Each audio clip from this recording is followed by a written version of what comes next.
Full Joker mode on the live stream. I wasn't sure if I should wait to go later, what people's schedules are, if anybody's even gonna watch, but I gotta jack my what did I do with my fucking lighter? Fuck. Wasn't sure if people were gonna watch at this hour. I gotta jack my ratings up. My I don't know, my scenes from a life numbers are down. I haven't really shared the new video. I just shared it today, so I'm not sure if people are clicking it or not. I want to try to do this. Where did you do my lighter, man? I want to do this, well, because time is running out for me, folks, frankly. I've got about a little under 3 weeks. And so I really need to make something happen here. I really just need to cause some kind of huge media furor so I can not have to get a real job or something. So I'm thinking about, I want to do a screening in person, IRL, in the apartment on Saturday of the new Scenes from a Life video. Because, you know, people click it on YouTube, but I think if they see it in person on the wall, they'll be like, oh, this is interesting. Then they'll maybe go back and watch the old videos. They'd be like, okay, now I kind of get this a little more. It's like, it's meant to be kind of a widescreen, CinemaScope kind of panorama of landscapes. It's like a John Ford movie, you know, except instead of Monument, this is the Monument Valley here, folks. Here we are in the man-made Monument Valley. Where the fuck is my lighter? Do you know? Do you know where it is? Okay, there it is. It's the Joker lighter, because we're in Joker mode. I was leaving the building yesterday. I ran into my neighbor, who's a kind of a jazz bohemian intellectual, and he's working on an epic poem. He was telling me he's working on this epic poem, and he hired this composer to write music for it. And so, yeah, exactly.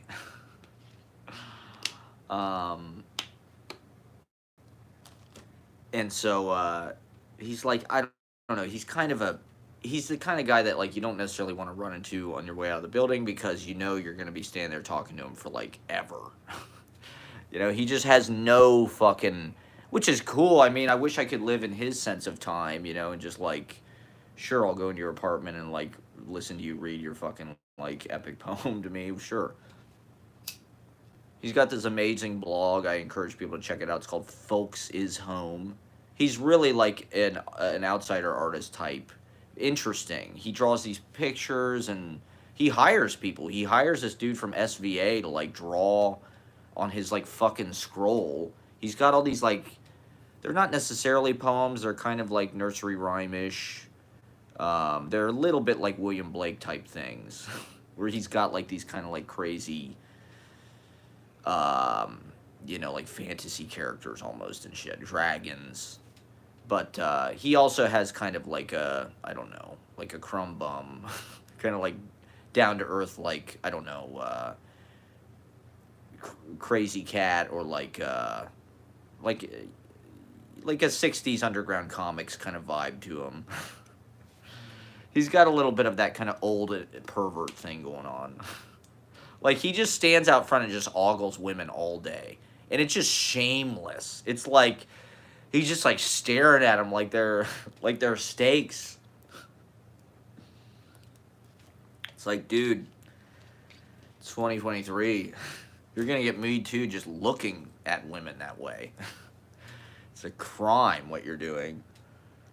But he's rent controlled. He's untouchable. So he's developing this this epic poem, and he said I'd be perfect. He said I'd be well suited for the jester character. So I think it's the hair. I have kind of jester. I have jester like hat hair. It's like my hair is like a jester hat, and my lighter says Joker. I did not purchase this. This sort of came into my possession through, is this some kind of practical joke? Is this thing going to explode or something? I don't know. Is this some kind of Joker, like, gimmick or trademark or something? He leaves it everywhere, and then it's a trap. It's his signature. Um, so yeah, I'm perfect for the Jester character. It's your lighter. Naturally. Well, it seemed like maybe because I don't have a whole lot of the tiny lighters, they all ran out, believe it or not. I have like all of these fucking lighters. All of my lighters died. Like in the same like week or something. And so now I have just all these lighters that just like spark and won't flame. But hey, if you want the Joker lighter, are you the Joker? Tell me about your relationship with the Joker. Are we all I mean, is it just like a condition? That's how we cope with the modern insanity. It is the age of anxiety, right? That's what Auden said. Auden said, it's not, well, it's not indicative of my life at all, okay? The spark is still flaming in my life, okay? There's nothing that, I'm not out of gas in my life, all right? I got plenty of gas, and I'm flying. That's what it's all about, okay? It's just about flying. Fuck the material concerns.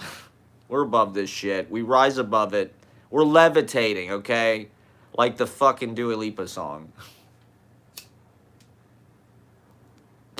Well, I didn't mean to take your lighter. I think it probably just left here. You just left it here, maybe, at some point.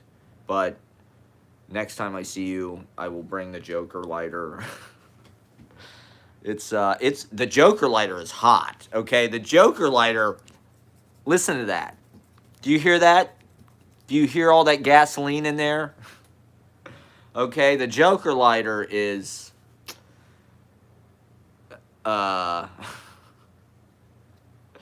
is fire, okay? Flame, flame, flame. Well, how are you? Thank you for watching. I returned to the comedy stage last night. I waited like 3 fucking hours at this open mic. I went on last, which they call the headliner position, but it doesn't feel that way. You have to sit through every piece of shit. They had a featured act that was half an hour. That kind of pissed me off. If I'd known there was a feature, they had a feature that goes half an hour, I might have made other plans, but in any case,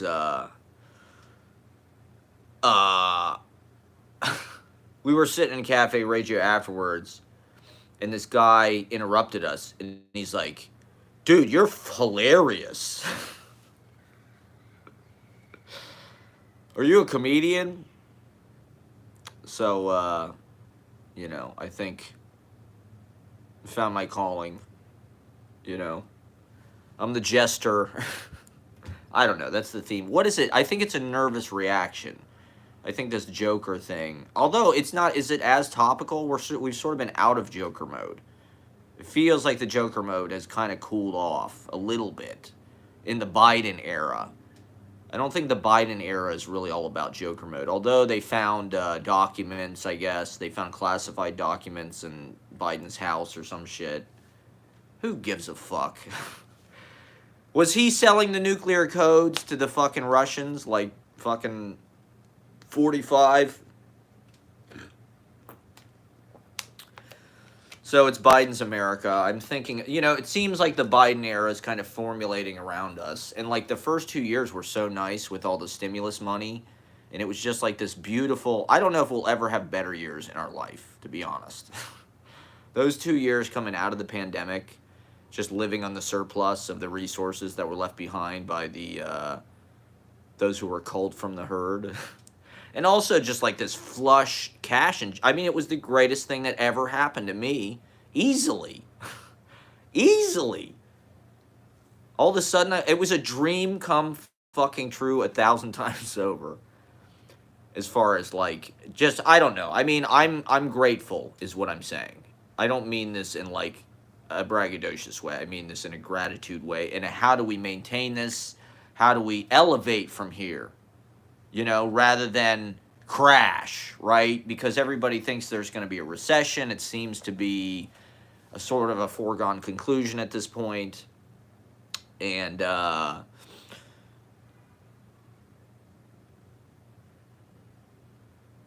I don't. I think, generally in my lifetime, what I've experienced firsthand politically is whenever the Democrats get in power, my life is easy and good. And whenever the Republicans get in power, um, wealthy societies have always been buying civic compliance. That's just fine with me. I mean, I don't necessarily think, during the pandemic, there was shitloads of civil disobedience. There was shitloads of protesting. There was suddenly all these people who could pursue artistic careers. There were people who wanted to go out. There were people who were live streaming, building, getting on Spotify, recording music across the fucking country in multiple locations, sending each other tracks. Um,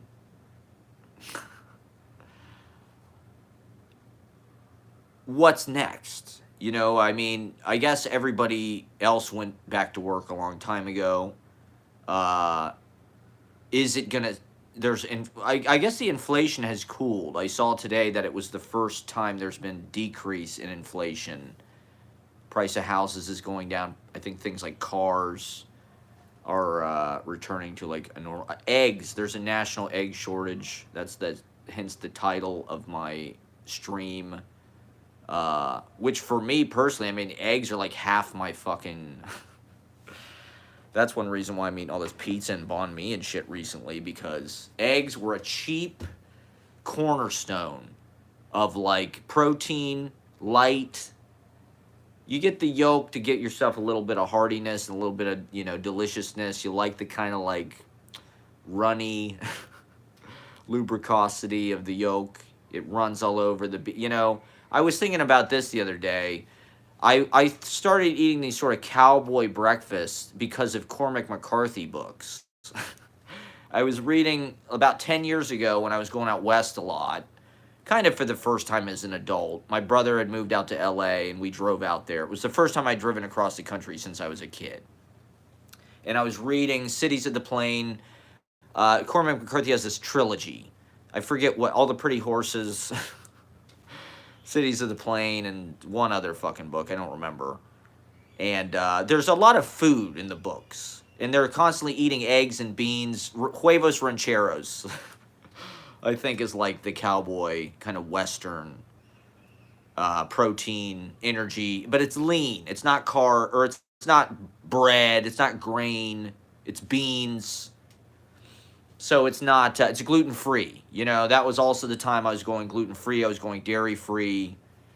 It's kind of vegetarian if you consider eggs vegetarian, although I don't really give a fuck about that. I'm not a vegetarian. I mean, I do. I think being a vegetarian is good. I think people should be vegetarians. I'm not a vegetarian. Death is a part of life. And eating animals is part of fucking nature, I guess. We take it too far, I think. But that's part of what the national egg shortage is about, right? Avian bird flu, because we just put all these fucking... it's a sweatshop. I mean, it couldn't be any worse the way we treat... I mean, cage-free and shit. You try to get them... The eggs at fucking Trader Joe's are $5. That's like, twice as much as they are typically. And so, yeah, my Cormac McCarthy inspired breakfast, I've had to shuffle some things around. But, I mean, that's part of, are we going towards a depression? Is there going to have to be some war to get us out of this? How are they, all these stocks are tanking. There's sort of this the market is losing money, which doesn't typically happen. I don't know. I don't give a fuck. I hope all the rich people do lose their money. I think about the 1930s a lot, the aesthetic, and being in Manhattan, I don't know, that the architecture is from that time. These big buildings, Empire State Building, Chrysler Building, all of Midtown, all of that kind of like Art Deco kind of vibe is so beautiful. Big government. And, but there's also the kind of Atlas Shrugged vibe with like Rockefeller Center. I mean, there's literally a statue of Atlas not shrugging, might I add, bearing their responsibility. I'm not sure what Atlas's pronouns are. They're probably sort of fluid, I would guess. But, I don't know. Doesn't fucking, not to talk about the Fountainhead, but I think it was sort of inspired by Rockefeller Center. I don't know. I think just because there's a recession for rich people, we live in this trickle-down economics that totally needs to be rethought. So it doesn't necessarily have to be a fucking recession for the rest of us. I mean, I think, like I said, in my lifetime, usually when Democrats are in power, things seem to, the Clinton 90s, I remember them well, okay? They were pretty good. From what from when my childhood, I gotta say, was not bad. My dad was a blues bass player. There was a lot of gigs. He's playing with Willie Pooch. We'd be at the Rib Fest. We'd be playing golf on public golf courses. There was like a flourishing of municipal golf courses. Tiger Woods, y'all. Things were good in the Clinton 90s, okay? He got his dick sucked in the office. What's wrong with that? There's absolutely nothing wrong with that. In fact, we should celebrate this. He was ahead of his time. He was pansexual. They should have just been polyamorous. You know, if the Clintons had been born at a later time, they would have been ethically polyamorous. There would have been no problem. They would have all been fucking around. Hillary would have been like pegging him and shit, maybe. I think Bill is just a freak. I think he's down. He put a cigar in Monica Lewinsky's vagina when he was the president of the United States. It was a pretty cool time, I gotta say. I mean, not that, I guess, maybe, comparatively, it wasn't 9/11 in Iraq and Afghanistan and, according to Jim and Toby Keith and the American flag all up in our face. There was a period between the end of the Cold War and the 9/11 that Gen Z knows nothing about. Sitting pretty in the Clinton 90s. And that's why everybody likes Nirvana and all this shit, because it's nostalgia for, the 90s were sort of an inversion of the 60s in a certain way. There was like this hippie kind of throwback with Woodstock 94, Blind Melon, Pete and Pete had kind of a 60s vibe. There was a dreamy, kind of optimistic, sort of, it was corporate, Pepsi had gotten to the party. They'd systematized the counterculture, MTV and things like that, in a way that was not that cool. They'd become these mega industries, which were super toxic. I mean, I'm sure Epstein was having a great time in the 90s. Les Wexner definitely was. But that was the capability of the media. There were these choke points where, there was Victoria's Secret. There was NBC Universal. There was, there were these massive, those were the only way to get out images and songs and shit like that it's all about distribution. That's all the fucking phone really changes, is the distribution. It takes something that was tangible and harder to distribute. You had to buy DVDs and shit, and makes it just like bodiless and infinite. And like, in some ways that's a surplus. But definitely in the things seemed funkier in the 90s. It felt swampier. It felt like, I mean, maybe that's just my own personal, I guess that's before cell phones. There was still like a locality and kind of an unglossiness and a handmade. It was before computers had taken over graphic design and all that shit completely. CGI and all that brings in this kind of sleekness, this kind of sans serif quality. There used to be more hand-painted signs and shit like that. Big cigarette billboards, Marlboro ads with cowboys in them and shit. And,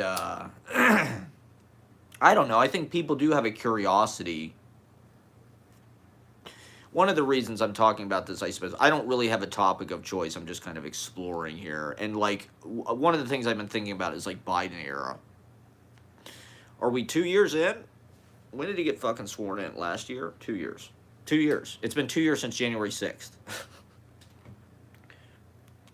How fucking crazy is that? It's been almost 2 years since the inauguration, I think. So it's about halfway, right, of the fucking presidency, which is kind of crazy. And like people give the guy a lot of shit for being fucking old and like kind of infirm and um the beginning people one of the things that was good about the 4 years from 2016 to 2020 was people did wake up politically and get extremely left. They became radicalized. A lot of people became radicalized, and so the traditional DNC shit was not good enough. The Clintons, all of a sudden, that people look back on that and sort of equate it with Bush or whatever, or Obama and Bush are the same, basically, which definitely right. They did bad shit. Clinton had illegal wars, Bosnia, whatever the fuck was going on over there. A lot of the NATO shit, Eastern Europe, Balkans. What did they let a bunch of people die in the Sudan? There's tons of shit. They let a bunch of people die in Rwanda. We're not saying that it was like, but like comparatively, a whole new vibe. And this was maybe just the millennium. I mean, the millennium is a huge marker in time and a huge transformation. And so it makes sense that maybe the 1990s and the 2000s would be like a tremendous pivot. But I think it's one of those things, like the experience of time, it happens gradually and you really only realize it after a while, right? The changes that are in effect and have already occurred don't really become apparent in their full meaning until later. And like what happened after 9/11 and this kind of securitization, privatization of everything, financialization of college, privatization of the wars, right? So you had to like go fight in a war if you wanted to go to fucking college, if you were a poor person, or else just come out with shitloads of student loan debt. But there were fucking wars. There were big wars. Terrorism, false flag, 9/11. They sacrificed the altars on the, they sacrificed the towers on the altar of the new millennium.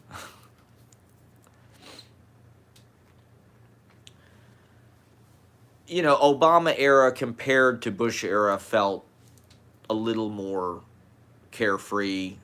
Things were going a little, at least for me personally. I moved to New York. I got a job working in restaurants, got a job doing video. It just felt like there was kind of an ease in our society. This is my feeling, in the kind of bland, big tent politics that were offered in America, where it's choice A or B, and they're practically the same. It's Coke or Pepsi, and they're not practically the same. I mean, the Democratic Party is definitely not fucking perfect, but like things generally chill out. At least for me in my lifetime when they're in office, True, Obama kept the wars going and he droned all these people and shit, but there was no traumatic jolt. He didn't get us into any new shit. There was progress that was made, right? The deficit, anytime the Republicans get in power, they drive the deficit through the fucking roof. Anytime the Democrats get in power, it's like there's usually a budget surplus by the end. Like, the Democrats at least, like, try to run the country in a fucking way that's, like, functional and, like, healthy to some degree for people. Whereas, like, Republicans, like, they try to decimate everybody's quality of life so they can impoverish as many people as possible to enslave them.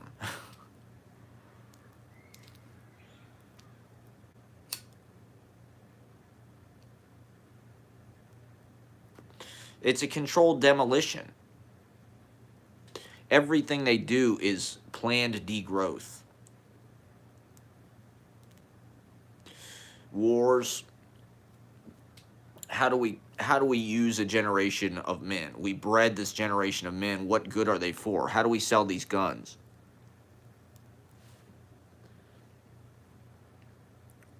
We got to keep these people occupied. I was reading this thing, I think it was in Eno's diary, where he was talking about, the United States military is just socialism. It's the biggest socialist enterprise, actually. Because it's the biggest fucking budget in our whole government. It's the biggest part of the budget. And it employs shitloads of people in this country. The military industrial complex. Without that,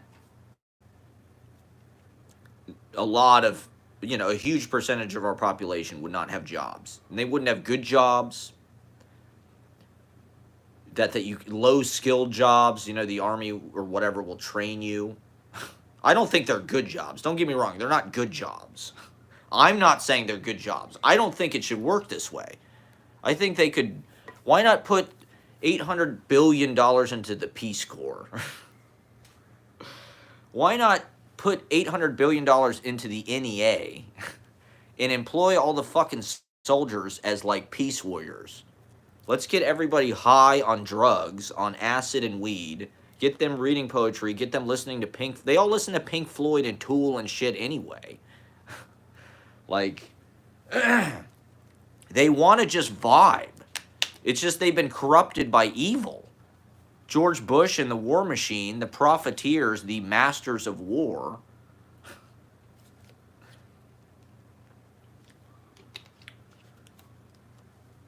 They drum all this up from a land of plenty to steal all the fucking resources with death. America is the world's fucking breadbasket. It is the wealthiest, most fertile land. And it's the biggest cherry. It's the sweetest cherry. Okay? It's the sweetest plum. And the ultra capitalists want all of it to themselves. It's not that complicated. So in certain ways, the Biden era, I don't know, is good because at least it feels like, well, we have a pilot at the controls who isn't gonna crash the fucking plane. Said Trump wanted to nuke North Korea and then blame somebody else. Say it was an accident or something, or somebody else did it. He did it! It was France. Beat their ass. Nobody likes them anyway. It was Australia. Better nuke them in retaliation. Oh no, no one is watching my live stream. I guess I picked the wrong time to do it.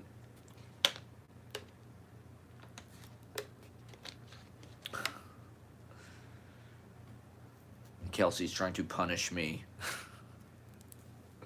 I don't know what I did. I don't know why it has to be this way. Why does there have to be war and fighting and turning our backs on each other? Why can't there just be peace and good vibes and family? Everybody loves everybody.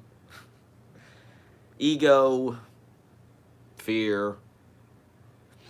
I don't know. I get it. I feel the same way. I don't even know what the fuck is going on. There's no communication. Why not just... do people just like when I'm totally transparent? I don't know what the fuck you want me to live stream about. Now that people are watching, I feel obligated to be in or talk about something that matters, like the Biden era. Although Ashley said my live stream was boring the other day. So, not to bring up Ashley. I mean, I don't want people to hear it and be like, oh, he's hanging out with Ashley. It's like, everybody's my friend. I'm just hanging out with my friends. I'm trying to create an artistic movement here. We are the new Dada. How do we fucking, we need, a manifesto or something. We need like some kind of house style. I don't know. I don't know that there is like necessarily a relation aesthetically that's happening per se, or at least like in the work. You know, one of the things about New York school is they all sound like each other.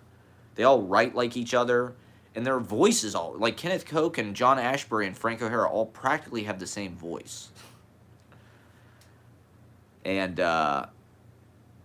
that's common of like movement type things, but I wouldn't say that that's something that we share. um, we're united artists, I suppose. We don't have to do that. I don't know. There's maybe a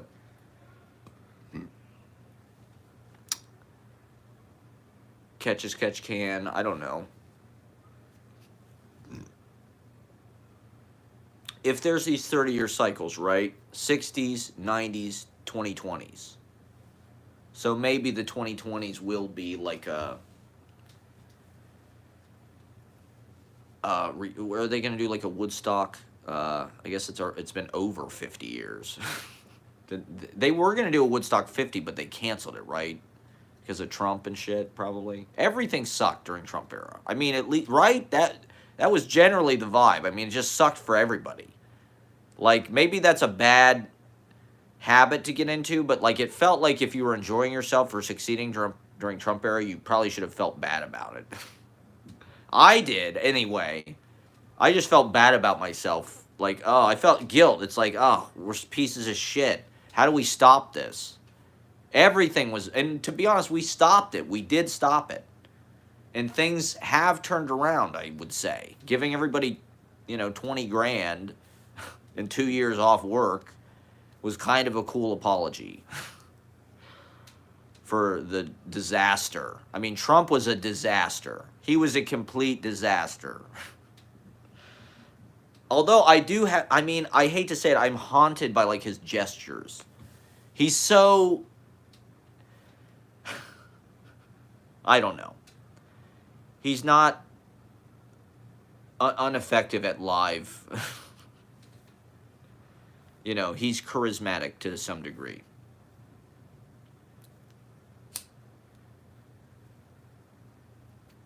I don't think there's a chance in hell he'll get reelected.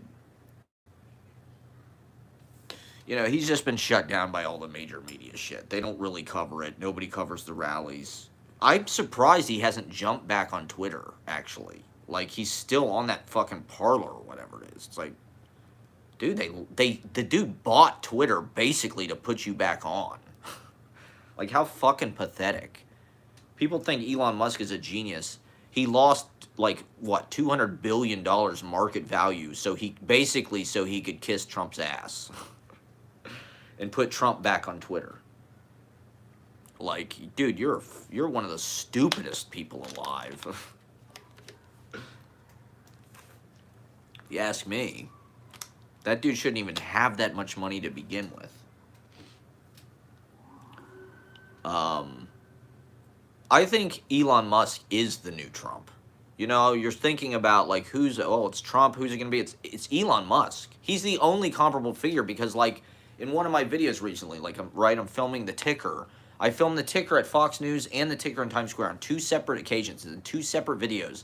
And both fucking times, it's talking about Elon goddamn Musk. And, like, every fucking day, the first thing I do, I wake up, I check the news. I check the New York Times, and I read Drudge to just kind of get an aggregate of, like, what the crazy people are reading. And just, like, normal, just folks kind of news. And, and there, but I can read. There's no paywall on either of those. I have New York Times subscription through my. But anyway, every fucking day they're talking about Elon. There's at least 1 or 2 or 3 or more articles about goddamn Elon Musk, and it's like he's learned to play the media like Trump, and he's learned to become this like just like omnipresent media figure in a way that's like really kind of not deserved. Like, he's not an interesting person. He's a good figure for the social media age because he's not actually charismatic or interesting to watch.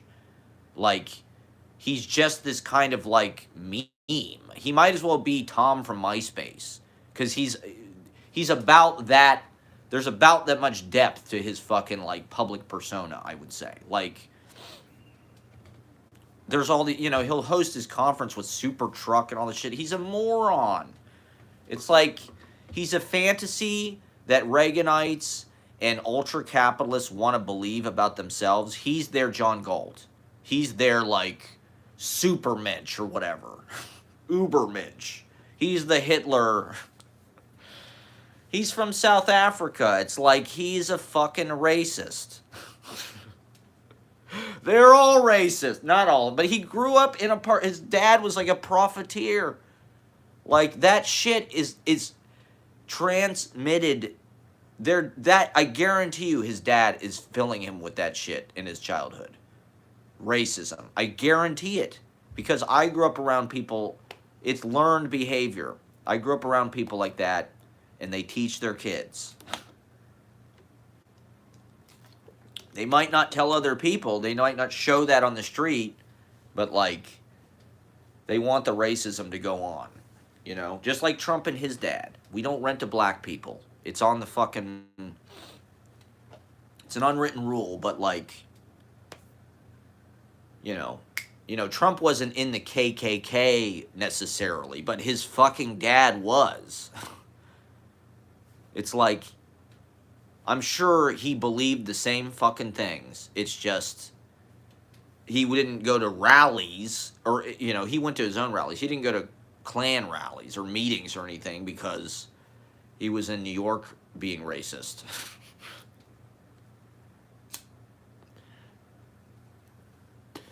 Holy shit, how am I going to do this for 2 hours? No one's watching.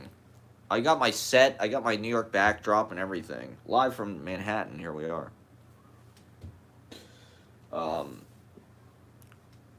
Just like Letterman.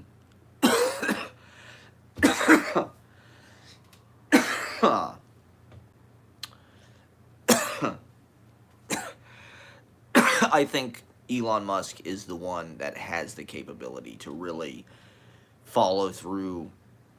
He's like the next Hitler, the next Trump, where it's like he's already got this one name kind of recognition. His name has this kind of odious, like, colloquial connotation. Musk, Trump, Musk, Nixon, ugh. Trump, Musk, ugh. Bush, ugh. Gross. I'm a libtard, in case you, that's what this stream is about, how I'm a libtard. My Gen Z friends all think I'm a libtard because I double mask in the Trader Joe's. And at the open mic. I mean, to be honest, there were people. If there's somebody in the room who sounds like they're sick and they're coughing and shit like that, I'm going to put my goddamn mask on. I'm sorry. I believe Fauci and Obama and the World Health Organization and the CDC and all the guidelines. It cost me 2 years of my life because I was taking it too seriously. And I'll be damned. The thing is, like, they kind of made us afraid to get sick. And I do think that, like, generally in my life, I feel like definitely more responsible and like, knock wood, I have been sick probably less than usual. I mean, I can choose how I interact with the world still because I'm still kind of living under pandemic sort of terms and circumstances. Insofar as I'm still living off pandemic money and like sort of a, quarantine-ish type. But like, I don't think there's any harm in putting the fucking mask on. Like, it's not, especially wintertime indoors in New York. Like, a lot of people are getting COVID. It's going up. There's new fucking, but like, we do get sick, and like, chances are it's probably not going to kill you. I mean, how many people died, like, ratio-wise from COVID? I mean, I was surprised they shut everything down, personally. I thought they will accept the losses. That's cost of doing business in this world. We live in a market-driven world. People die all the time, right? Driving cars, people die at work. You know, like you can't stop people from dying. Like, and was COVID, if they would have just let people live their lives with some conditions, you know, that if they, to be honest, I loved when they shut everything down. I loved it. I fucking loved it. I wish they'd do it again. I mean, they should shut work down. They should keep the bars and the nightlife open. This is how they should restructure our society, okay? I have the answers, okay? We don't, I mean, there is a certain amount of work that needs to get done. People need houses, they need food. The rest is all icing on the cake. It's all gravy. People can party and have a good time and make art, be creative, and it doesn't have to be like this nightmarish death cult of like working yourself like a stevedore. Like, we're still living in like the remnants in the archaic like bloodline of like ancient Egypt, like pyramid building and shit. It's like they don't need to whip this many people into like menial labor. Like, let's let people have a universal basic income. Make it, the pandemic was a model for the future society. Other than the fact that everybody had to stay at home and be online all the time, that part of it sucked and is not necessary. Although, you know, it's not a bad thing to have those capabilities. You know, I think everybody knowing what Zoom is, even though, you know, that was kind of a rough kind of seminar or like indoctrination period or whatever, when like everybody was forced to do everything on the internet and be on Zoom. Like, it was the greatest thing that ever happened for Zoom, I guarantee you that. I mean, how did Skype fuck that up? I've talked a lot about the pandemic on the live stream. I guess I don't need to go into it anymore, but it's also something that we've been sort of, it's 2 years, right? It's COVID-19, right? That was a completely different decade. It's been 4 years practically. But it's been 3 years, right, since the start of the pandemic. Holy shit. There's that phantom year. 2020 and 2021 kind of just like collapsed into each other. Like, it was a weird time for me. I've been kicking myself for wasting a lot of time in the apartment. I had an entire year in the apartment where I really didn't get done what I needed to get done. I should have started the KGB thing a year earlier. I could have really made something happen. Now I'm like scrambling to make something happen before the last minute, and it's like,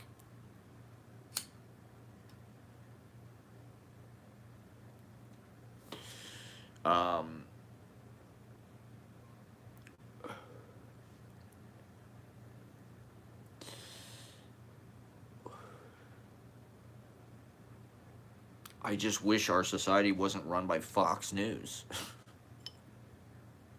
And they surround us in Manhattan. That energy surrounds us. They bought Manhattan. 9/11 was like a wrecking ball.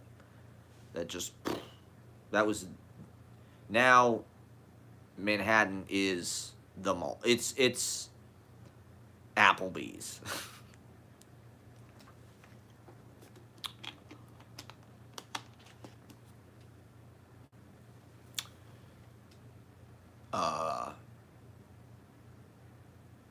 And so, I don't know, where do we go from here? It's all, you know, they can't kill the arts, they can't kill artists. They'll always find a place, always find a way, they'll always gather.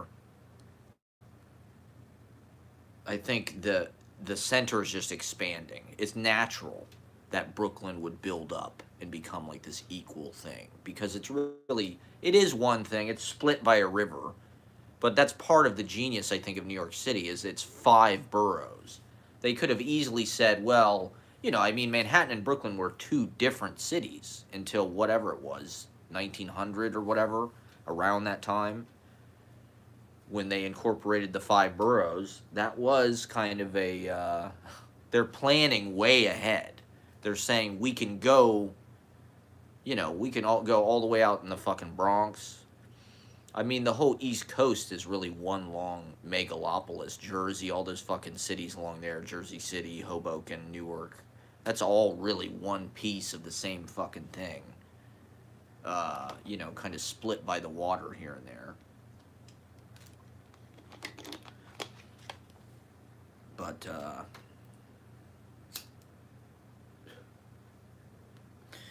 I don't know. I don't feel any drama in my life. I don't, I'm, I probably should be, doing my taxes. I probably shouldn't say that on the internet. That was a joke. Just kidding. Sarcasm.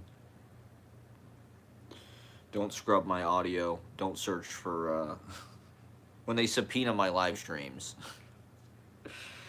I mean, I don't know what's gonna happen. The angels. I'm praying. The angels are just gonna carry me. That's probably naive. I'd say we're due for another. It's feeling weirdly. I think we're due for another pandemic, or like, I don't know. It feels like the eye of the storm, or like the calm before the storm again. If like the marathon, everything has felt kind of too smooth. This is what I mean with the Biden era. I mean, maybe that's just Biden. I don't know, or not Biden, but like the fact that we're not in Trump era is just like there isn't going to be a complete crash of our society, probably. That typically doesn't happen. If you look at the record, it doesn't really happen when Democrats are president, okay? Just speaking, like 9/11 crashed our society sort of for a few days. Like, people were fucking panicked. Shit got shut down. Like, that was traumatic. And it was like they made it feel like everyone was involved. They made it feel like the danger was coming for you. It's an attack on America's homeland. Oh my God, this has never happened, which isn't true. But the implication being these Muslims are coming to your town like communists or something. And they're going to crash planes into, what are they going to crash a plane to in Columbus, Ohio? They're going to crash a plane into what? The Huntington Bank building? The Lincoln Levesque? That would suck. It's a beautiful building. It's the Chrysler building of Columbus. It's a jewel. What would they crash a fucking plane into? What would they blow up? The Horseshoe? Fuck them. Blow them up. Blow them up. That'd be great. Blow them up during the Michigan game.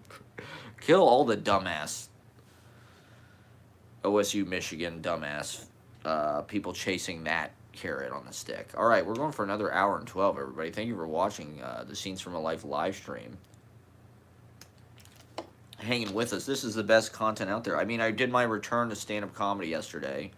It's been a few weeks. I did some stand-up at the end of December. Have I found my calling? I don't know. Maybe I should have. I wish I would have figured this out 20 fucking years ago. Okay, kids, here's the lesson. I'm trying to squeeze in, like, before I'm 40.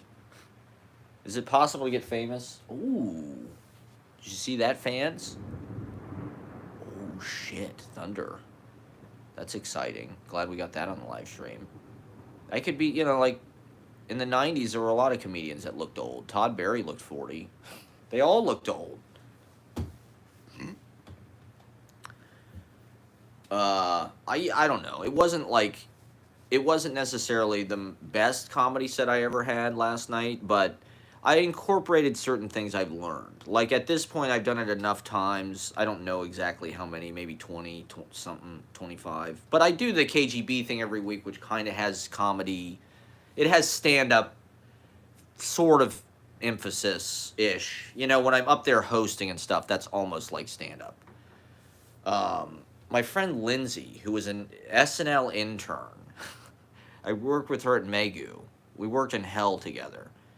She was an intern for SNL, so she was smart about comedy. She liked Kristen Wiig, she was good, But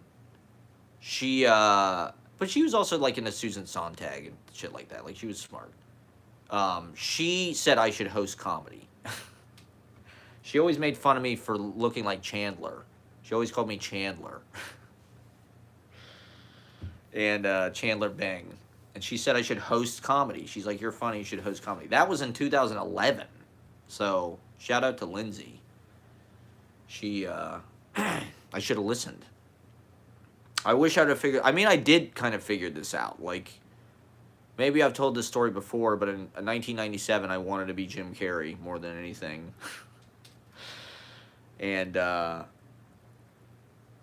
was this. My family kind of doesn't really think I'm funny.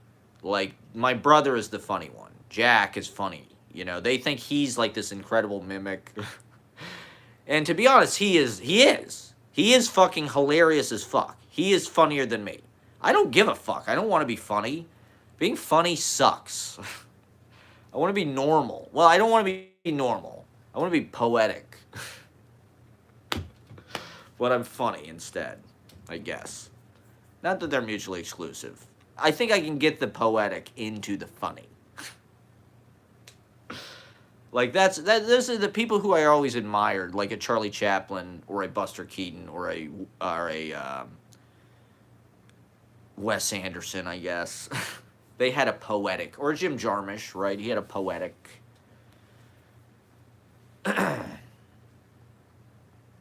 kind of. That was kind of the most. That was like the deepest impression. You know, like Chaplin working at the height of his powers was like poetic. And a lot of Chaplin's poetic energy did go into the beats and the kind of bohemian. I mean, he was portraying kind of a poet life, really. Living poetically, living like a dancer, imagining, pantomiming. These are the tools of the poet, the satyr, the Orpheus, the Orphic, or the Eurydice. Maybe, I don't know. What's the female? There's got to be a female. Not that, I mean, Orpheus is probably non-binary. I'm sure Orpheus is queer.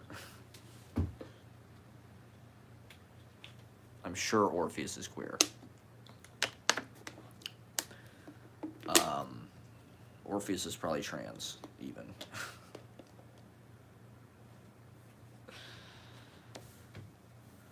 The trans love story of Orpheus and Eurydice. The myth. The foundation.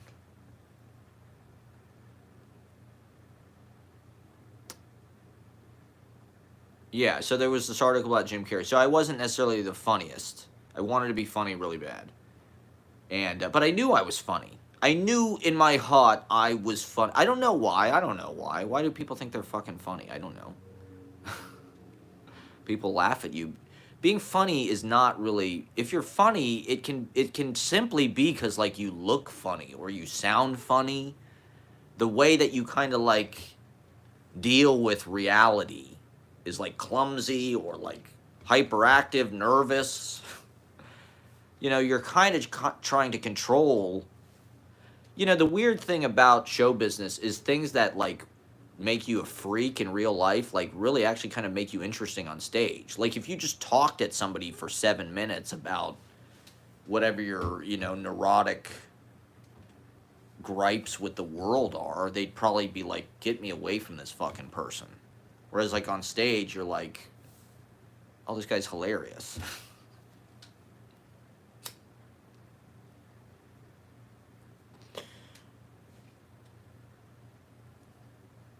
Or I don't know, like somebody really trying to make you laugh like too much is annoying, really.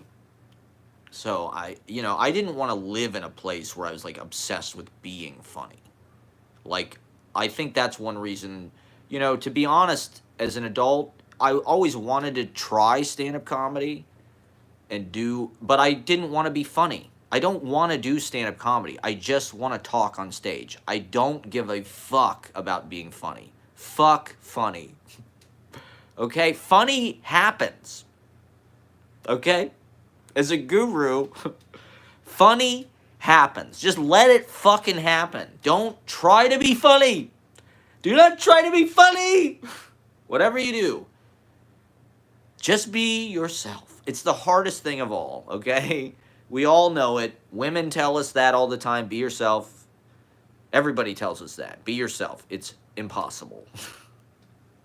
It's very difficult. You're trying to be cool. You're trying to be what they want you to be. You're trying to be funny. Oh, I wish I was funny. Being funny is pathetic. It's nice, though. I don't know. Why the fuck not? Laughter, right, is the best medicine, and it's like I don't know. They say it's like positivity. It's bringing good energy. It's bringing, you're supposed to, like Ram Dass, right, is like kind of the notable guru and kind of like the genius of like bliss because he just laughs. Ha ha ha ha at everything. It's like, that's fucked up. He's the Joker. He's the Joker. I do think that laughter is a nervous reaction, but the condition of our life is kind of nerve-wracking because it's dangerous. You know, there are tons of things that happen to us that are sort of like cruel, twists of fate, coincidental, kicks in the nuts.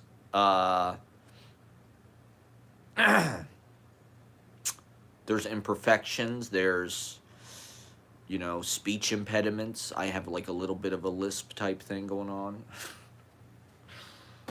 Maybe one other thing I should talk about is, well, I have been hanging out with Ashley's friends Ian and Noah recently a lot. That we all went to the open mic together. We went to Cafe Reggio first. And we've been hanging out. I think we hung out the night before. Did they come over? I think they wanted to come over to prove that they could chill and not, like, be hoodlum kind of, you know, Gen Z bringing the party and me being, I'm nervous to have people in my place. I'm thinking I want to do a screening of my movies and we want to do a collating party, but I don't want to have a lot of people. And I want it to be kind of select. I want probably like 6 to... Maybe I shouldn't have put a fucking ad on goddamn Instagram. Maybe I should have sent it to certain people only. Because I'm getting responses from people and I'm like, oh, what do I tell them? No offense, but I only want like a, you know, not that many people at all. And like I said, I'm nervous about having people over. I got to start to pack my shit, kind of, I guess. Who the fuck knows?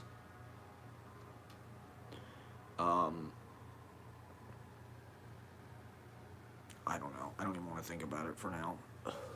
I don't want to work. I don't even know where to take it.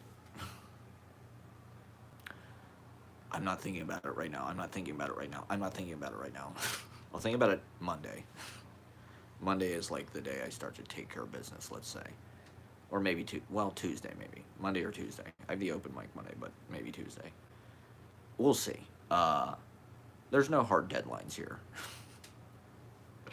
I don't know. I try to live flexibly, but, you know, contracts, terms and conditions, leases, subleases, pay stubs, 40 times rent, credit ratings. Not that my credit rating's bad per se, but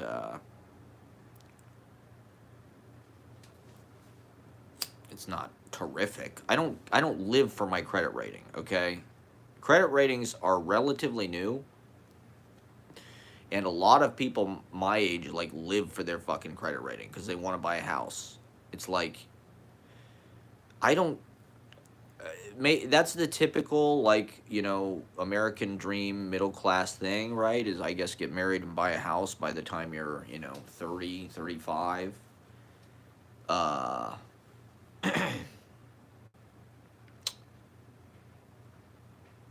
To me, there is a difference. The idea of owning real estate in New York City never even fucking occurred to me because it's so goddamn expensive and I literally make no money. If I could get my name on the lease of a rent-controlled apartment, that would be better than owning a house. If you could pay $600 a month for the rest of your fucking life to live in New York City in a nice place, like, that's as good as owning a fucking house. You're a millionaire. You're a billionaire. I have that line in my poem, I feel like a fucking billionaire. It's like, I live like a billionaire. This guy down the street has got a fucking McLaren F1 in his firehouse. He lives, 3 doors down from me. Oh, fuck, it's raining. Oh, maybe I should have gone to the store earlier. Fuck. But it's gonna get warmer, I guess. Maybe I should have gone to the store earlier and fucking done this later when people would actually watch. This has been a pretty good episode, I thought. We've covered a lot of topics. Yeah, poppers is something that kind of keep. Well, here's my thing, okay, and I don't mean to be like, I can't do. My dad was very specific when I was a kid about like, you don't want to fuck with weird chemical stuff. You don't want to huff gasoline. I don't know what the fuck poppers are.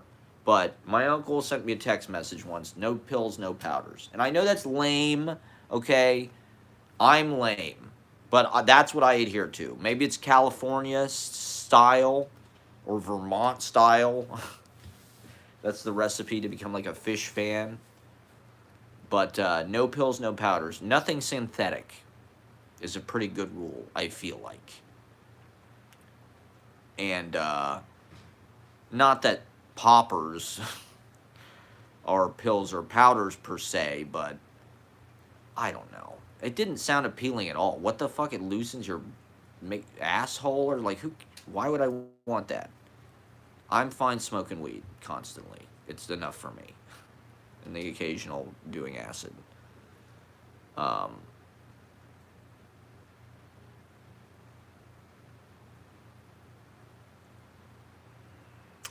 My life in this apartment is like flashing before my eyes. The last 2 years, like flashing before my eyes. What did I do? Did I do it right? I don't know. It's been, finding this comedy thing has been kind of, and the hosting thing, these things were right in front of my face the whole fucking time, They said they thought I'd be a good musical theater performer. Which, I guess I can't escape it. I can't escape my musical theater roots. There is something I feel like that I'm attracted to, that in this kind of like big, campy, like dramatic performance style. And well, hanging out with, not to put too fine of a point on it, but hanging out with Ashley's friends, and like, there's some implication that like, we've joked about like, I'm gay. And I don't know what, in the context of that, of hanging out with them, it's believable that I could be one of their gay friends. I don't, that's cool. That's cool. And, a lot of my favorite artists, probably most of my favorite artists are gay. And they're, like Taylor Mead, right? Or even John Giorno. Like, Taylor Mead has this kind of performance style that might be described as campy, or, he's a ham. He's kind of got this, like, you see that maybe typically more in, like, a cabaret, or, like, a drag, or, like, a, gay culture, queer culture, right? Probably. Maybe, I don't know. I'm attracted to those kind of performance styles. This whole kind of Broadway thing that I've been into, and like, showbiz, and, I can't say that I like go for that stuff. Like, I don't listen to Judy Garland at Carnegie Hall or anything. I don't listen to Liza, but I was watching, okay, so, we went to this open mic right last night at Soho Playhouse, Cuckoo's open mic, and the host is great. He sings these songs, and like he wears this like sequin jacket, and like he's a great host. He's got these hilarious songs. It's like a cabaret, very witty, right? The quips, the kind of like, I fuck with Ashley's friends for one reason, because they have a lot of fucking style and tastes. In conversation, they're very witty, they're funny, they're smart, They have like I said, they dress cool. The references they make are cool.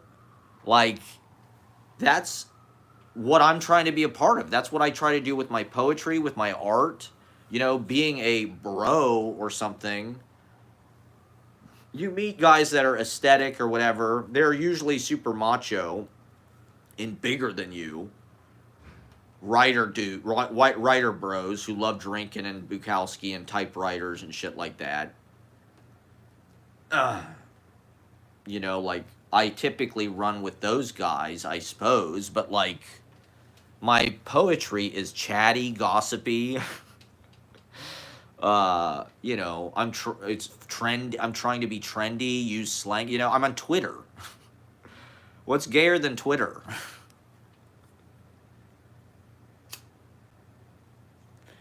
Well, I don't know. Just like paying close attention to the finer points of like culture, high culture,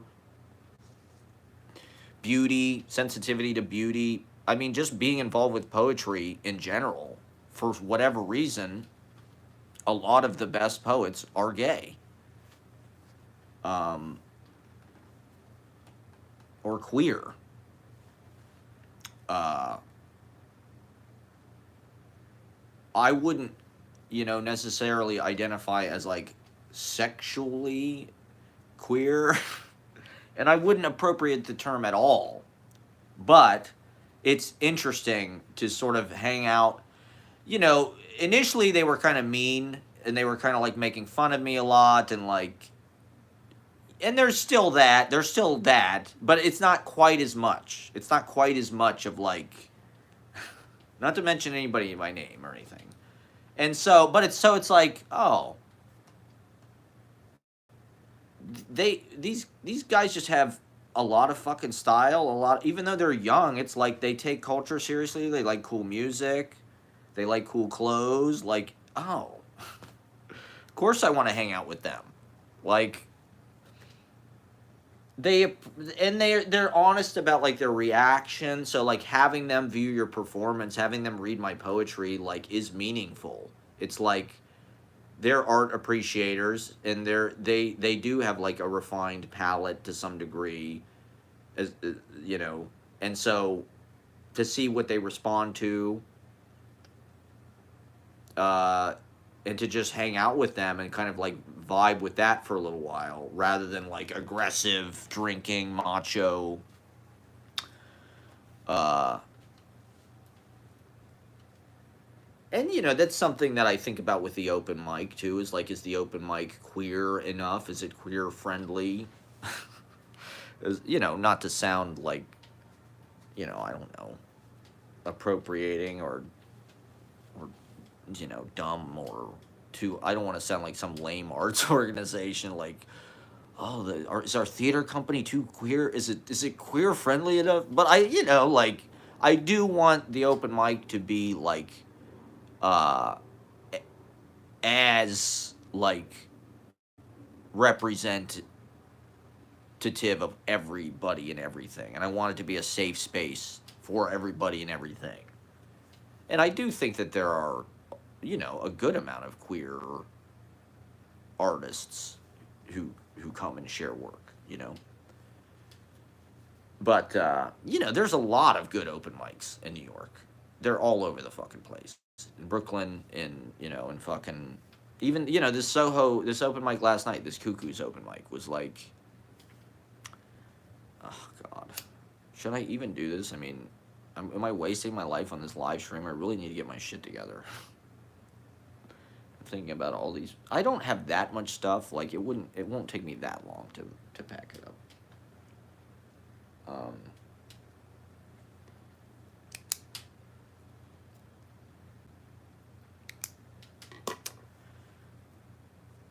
in any case,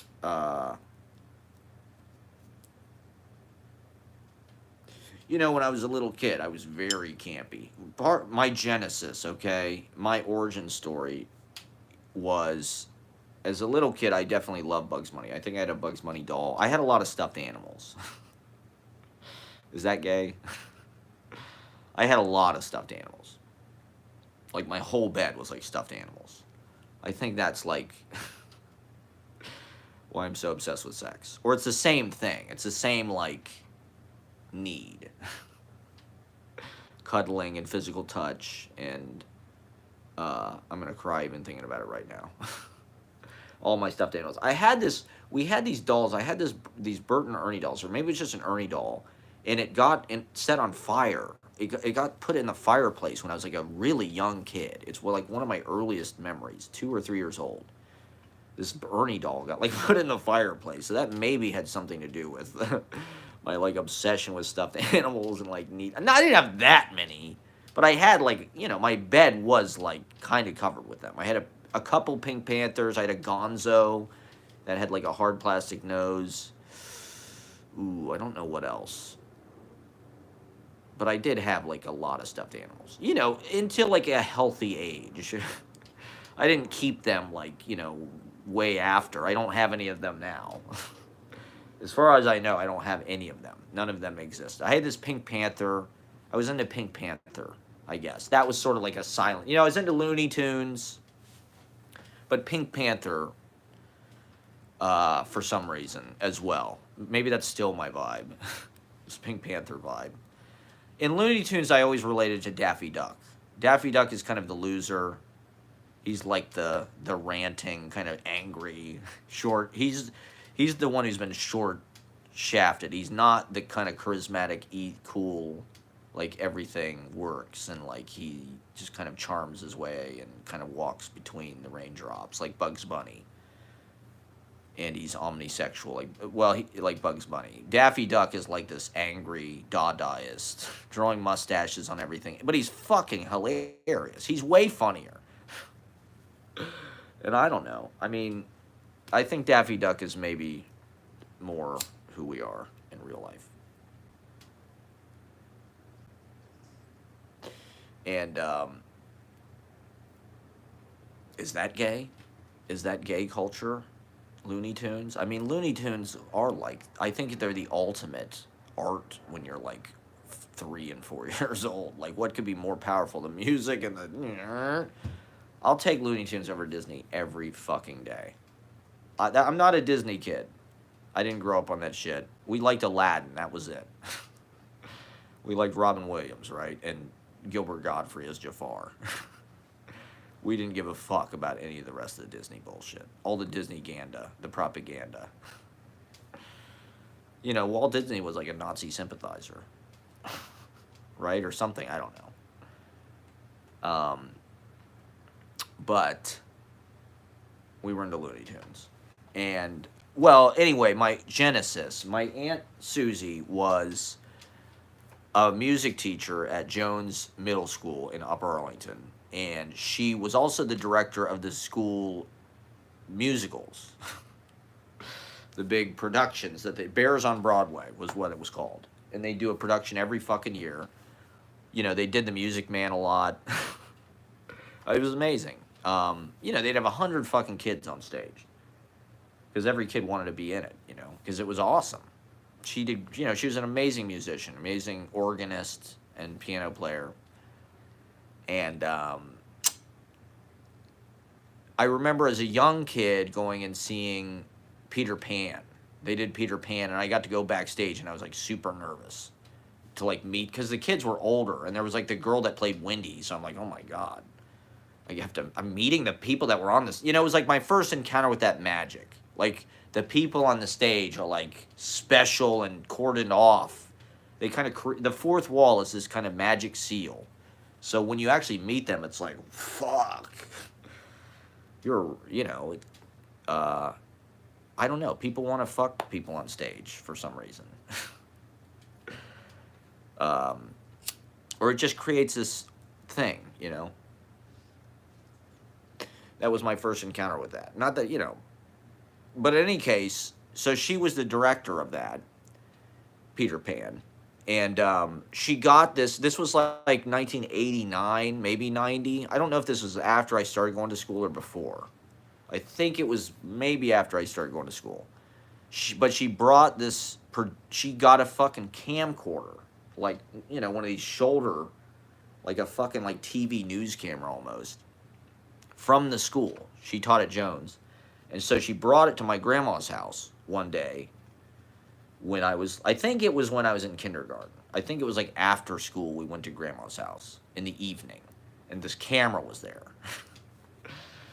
And it was my first encounter with the camera, I think. It was the first time I'd ever seen a fucking video camera. Or, you know, maybe I knew what they were, but it was like, oh, wow, we can film ourselves. You know, we knew what Saturday Night Live was. We knew what Wayne's World was, shit like that. And so she set the fucking camera up in the living room in front of the fireplace, which was this amazing kind of proscenium. And I got up in front of the fucking camera. She filmed me singing I'm Just Wild About Harry, which is a song from the 1930s, to go back to one of the earlier themes, the 30s. I'm just wild about Harry. My aunt, every time I ever saw her, she would bring this up. She'd go, I'm just wild about Harry. Sing it. I'm just wild about Harry. And she had that, like Kevin Meaney. Kevin Meaney's probably my favorite stand-up comedian of all time. And he's got that Irish Catholic, like, youngest kid kind of, like, has to perform. And it's, like, really campy and kind of theatrical and, like, I don't know. Is that gay? He was gay. He was married and had a kid. And then when he was, like, in his 40s, he was in Hairspray on Broadway. And he was gay. And then he died, unfortunately. It sucks that Kevin Meaney died. He was seriously my favorite stand-up comedian. Because his energy was just, he would just blow the room apart. And he was so fucking funny. Just watch Kevin Meaney anything. It's all fucking hilarious. Funniest comedian ever. Kevin Meaney, #1 stand-up comedian of all fucking time. I'll take Kevin Meaney. Okay? Every fucking time. And so I was kind of a little Kevin Meaney. And I think I was even wearing a little, like, tuxedo or something. And I was doing Bugs Bunny. I had, like, a carrot, you know, and I said, "What's up, Doc?" and shit. So that was my first time really, like, on camera in the limelight on TV. And I was a star. I was a fucking star. It was legendary. We never heard the end of this. We never heard the fucking end of I'm Just Wild About Harry. That's it's all I ever fucking heard. And rightly so. I mean, maybe I should roll that out. Maybe I should do that at the open mic. I'm going to close with I'm Just Wild About Harry next week. It's a killer number. It's a showstopper. All you need is one. You just need one showstopper. It'll bring the house down. I'm found my calling. I'm going to do I'm Just Wild About Harry at the end. And everything will have come full circle. Fuck. I'm just going to add it back to the act. What the fuck? Why not? There's nothing about that wouldn't work. That would be as good as anything I've got in my act, to be honest. All right, now I'm going to close with 1, 2. I'm just wild about Harry. Harry's wild about me. I'll do it. I'm doing it at Vlad's tomorrow night. This is my new showstopper. They're not pulling me off the stage this time, goddammit. They're not stopping me. So yeah, that's going back in the act. I'm Just Wild About Harry. She was right. I mean, she knew talent. You know, she'd seen thousands and thousands of kids. And she had kids that went on to Broadway. You know, I don't know if any of them got famous or anything, but she said she had kids on Broadway and shit. So, one of the kids, when I was there, because we used to do, like, we used to sell the concessions. It was like a job we got paid for. And we get to see the show and shit. We go to Jones and, Beverly D'Angelo's, like nephew or some shit went there. So like in the program every year, there should be like a fucking like, every parent or like family member will like leave like these really stupid like greetings or like break a leg, Tommy, love mom and Dave or whatever. And every year there would be Ashley's got a vlog. Everybody's vlogging now. Vlogging. I'm sorry, everybody's vlogging. Hold on, I'm finishing. Let me finish this story. Before we talk about your fucking vlog, okay? This is important. Nostalgia. I'm the king of nostalgia here. Live from Manhattan. I'm the king of nostalgia. Broadcasting live from downtown. So, fuck. There in the program, there's all these greetings and shit. Break a leg, Adam, and, shh. And, there'd be a greeting from Beverly D'Angelo and Al Pacino every show to this Nick kid. And so that was kind of exciting. That was like contact with, oh my God, Al Pacino, Jesus Christ, is in the fucking program of these plays and shit. Bears on Broadway. So anyway, you didn't hear me talking about I'm Just Wild About Harry? I'm bringing that back to the act. I'm talking about your friends Ian and Noah, and my own personal history with like campiness, camp performance style, kind of musical theater kind of performance style, and just being like a kind of a kid. It's just like being like a little kid who needs like a lot of attention and like, I don't know, sings and dances like little, you're an entertainer. You're an entertainer. You have to entertain the people, and you sing, you you do a little bit of everything. You do a little bit of it all. You tap dance. I was just saying, you have to go back and watch it, but I was just saying how I vibe with them and how because they're cool. They have cool taste. They have cool style. They're informed. They know what's going on in the culture. They're a good audience because they're smart and they're informed. And, I've been out here with all these bros and shit who are just a bunch of jocks. Who like, I don't know. They don't know who Rick Owen is. Okay? They don't know who, well, of course you as well. Of course you. But they're also gay men is another aspect of it, okay? I'm talking about my own history with sort of, gay. Am I gay? Not am I gay, but like, my own relation, like there are certain gay affinities, and there's a lot of things that I share in common with gay men. The way that I live in a lot of ways. I'm surrounded by poetry. My whole life is poetry. Laying in bed all day, surrounded by paintings. I live in Chelsea, okay? There are literally gay sex stores all around me. On the corner, there's multiple gay sex stores. I can go to Vibe. I don't know what the other ones are called, but I can get into anything. I can go to Sexy Boutique. I can get whatever I want. If I was gay, this would be a nice setup. I'm on your speaker. Okay, so the point being is like, what is the difference? What is the difference between me and a gay man? Where, and why, because to be honest, this is one of the things that I hate the most about the Trump era is I feel like it alienated us from people that like we didn't feel alienated from before. I never felt any kind of animosity or weirdness around gay men whatsoever until Trump era made it like a crime, or it just made it like,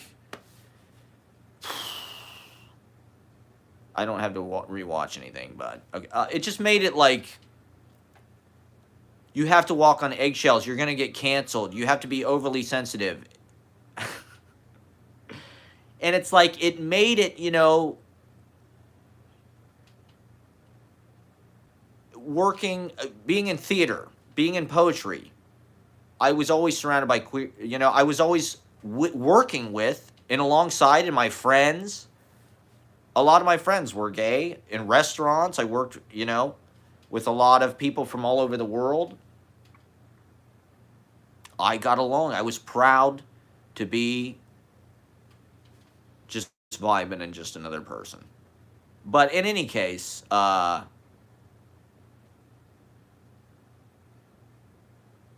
it feels like there's less pressure now. It's all mental. I think everybody like went fucking mental during Trump era trying to like, oh my god, I'm trying to prove that I'm like politically cool. I'm a libtard though, as you know. You've called it out. Maybe it's just cuz I'm a libtard. I'm using that term perhaps too liberally, but I don't know. You know, I think Gen Z never got to live through a period where they were able to say things were gay and retarded. So now I think they have to get out of their system, you know? It's kind of like me and weed. You know, like, there's been a lot of, you know, it's just like, whatever. It's stupid. It's stupid. For whatever reason, these things are what work. You know, calling something retarded. It's a shameful aspect of human personality. Why are we drawn to these things? Ashley's vlog is about to drop, everybody. We can talk about her now. I liked it with the... So everybody's vlogging. Your friend Spiral Jetty is vlogging. I'm vlogging. Ashley, how long is your vlog, Ashley? Maybe we could show it at the collating party. So I want to do a screening at the collating party where we show my vlogs and maybe your vlog. Stop talking about your friends. I love your friends. They're cool. Well, I was talking about the open mic. Oh, it's only 5 minutes. You can definitely show it if you want to show it. I was talking about the open mic, how everybody stayed and had a good time, I felt. And I liked that you guys came out. It was nice, you know. We could do that. No, stop. Do not text everybody. Do not text everybody. No. This is an emergency. I'm going to get canceled any second. No, this has got to stop. This has got to stop. You cannot be texting the thread. You cannot be blowing my shit up in the thread, okay? This is such a sensitive issue, okay? I'm just trying to address this. It's an aspect of life. I'm trying to talk openly about it, okay? Please be respectful of my opening up and trying to handle this delicate subject matter. I mean, I just don't think I'm gay. I'm sorry. Not that there's anything wrong with that. I mean, it's cool. Maybe, I don't know. I think, well, okay. I'm not going to steal your friends. I think one of the good things about the dialogue that's happened over the few years is now there is more omnisexuality, pansexuality, bisexuality. There's a lot more fluidity. There's gender fluidity. This is good. You know, I think it's good that men will be less hammered into their homophobic gender patterning. As much work as there's been done on like women gender patterning and how horrific that is, male gender patterning is homophobic, macho insanity. It's all part of the war machine, the Bush, Cheney, Trump, Musk, Nazi planned degrowth. They want to kill. They want soy boys. We need more soy boys. We need more cultured, smart, sensitive, aware. Of course it's okay to be, of course. It's not that I'm saying that. I'm exploring my own relationship and my own, you know, why. I mean, look at this. I'm wearing pink on pink. This is 2023, okay? In for 2023, having sex with dudes. In for 2023, sucking dick. Pardon my French. I'm sorry. This is X-rated. This is for adults only. Okay? We're at the club. We're at the gay bar having Long Island iced teas. We know how to fucking party, okay? I mean, I remember going to Union in Columbus, Ohio. They had video DJs in like 2000 and like they had video DJs in the 90s. They were doing this drag. I mean, good for the drag race thing, but like it's kind of annoying how it's become like this big. Great. I'm glad that it's like a big part of our culture. Great. Good. Good. It's great. Not that it ever wasn't. It always has been.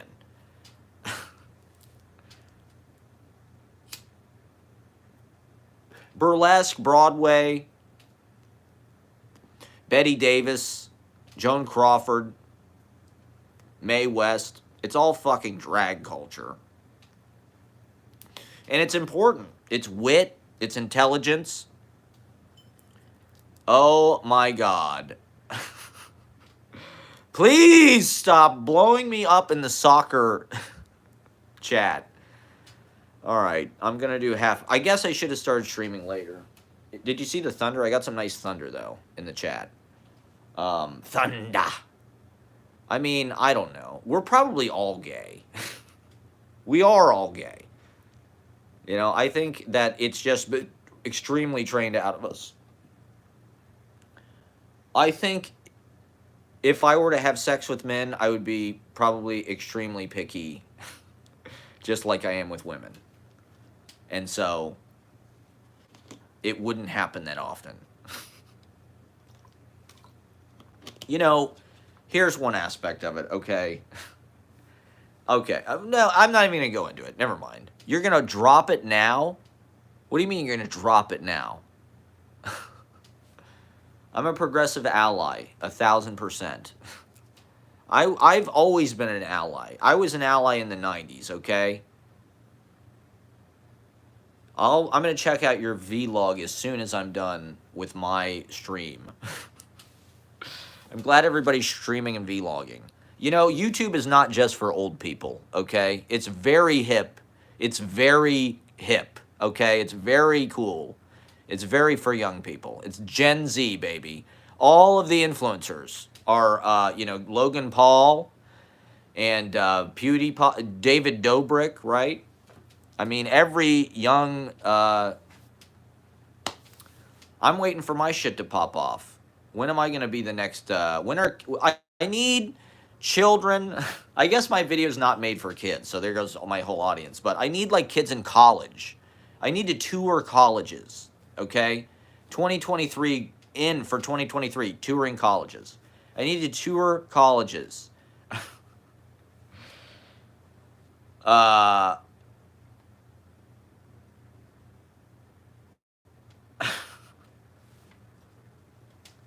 I'm not trying to just make myself feel better, okay?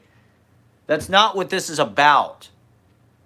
Don't try and make this like I'm, like, itemizing people, because I don't do that.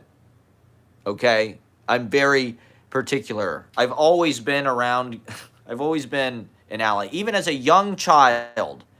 That's why I'm talking about I'm just wild about Harry. My mom had this friend named Rick, and there was a guy she worked with. There was a guy named Barry and a guy named Rick, and they were gay. And they were cool. I love their vibe. I love their vibe. I love that energy. I don't know. I have that energy. Are there straight men who are straight men that have extremely campy gay energy? John Ritter, maybe? Oh, does Owen Wilson have gay energy? What about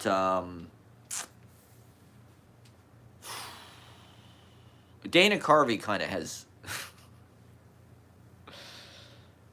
I don't know. I feel like I'm masculine. I don't feel you know, not that there's any, but I think we're talking about these kind of like the spectrum, right? Maybe this is a clumsy way to talk about it, but like I feel like I'm on the I like getting in touch with my female side, okay?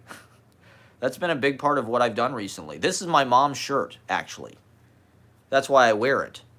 Because spending a year with my mom during the pandemic, now when I'm around the house, I like in my life, I see all the aspects of myself that are like my mom.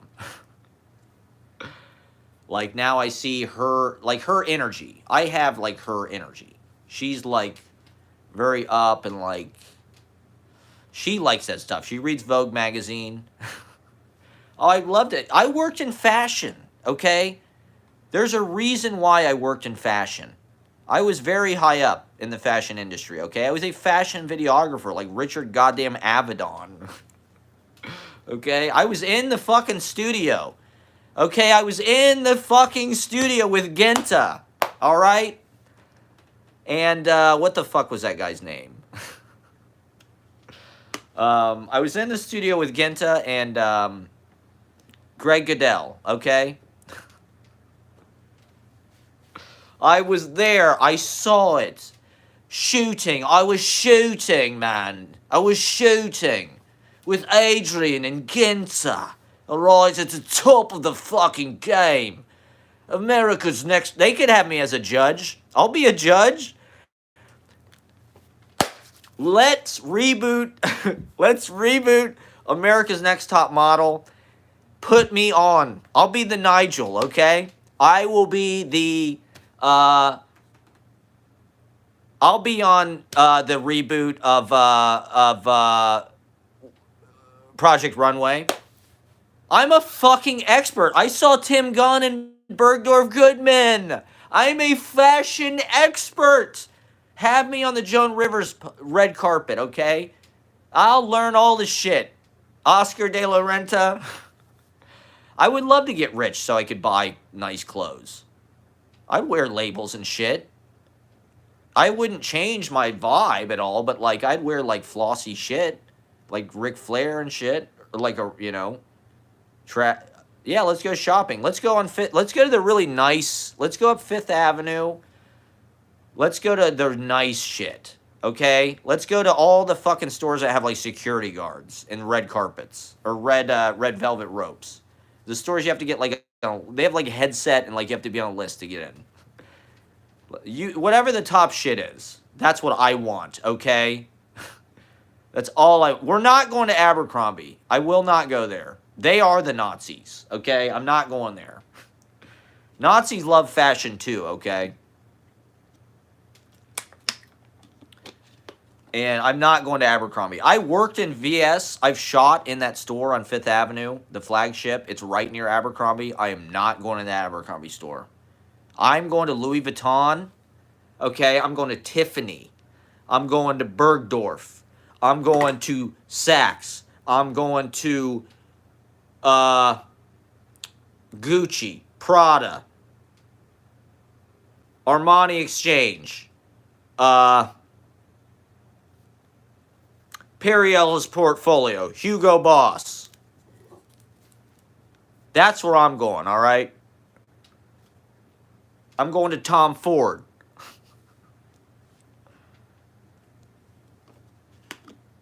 I'm personally dressed by Tom Ford, okay? I'm on the Oscar red carpet next year. I feel like I could win an Oscar.